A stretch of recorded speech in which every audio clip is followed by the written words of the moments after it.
Hi friends, ఎలా ఉన్నారు అంతా?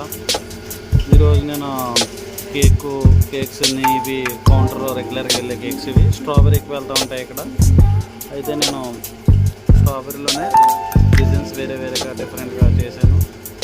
కాకపోతే గార్నిష్ కూడా చేస్తున్నాను, గార్నిష్ పెడుతున్నాను పైన చాక్లెట్స్. అవి ఎలా చేయాలన్నది రెసిపీ మీకు నెక్స్ట్ వీడియోస్లో నేను అప్లోడ్ చేస్తాను. ప్రస్తుతం అయితే ఇవి డిజైన్స్ ఉన్నాయి కదా, ఇవి రెగ్యులర్గా వెళ్తాయి మన దగ్గర. ఇప్పుడు కౌంటర్లో రోజుకు ఒక 30 కేక్స్ దాకా వెళ్తూ ఉంటాయి, హాఫ్ కిలో సైజు. ఇలా మనం గార్నిష్ మీకు ఇలా డిఫరెంట్గా చేసుకోవచ్చు. ఇవి please subscribe and share me also. Everyone support me. Thank you for keep watching.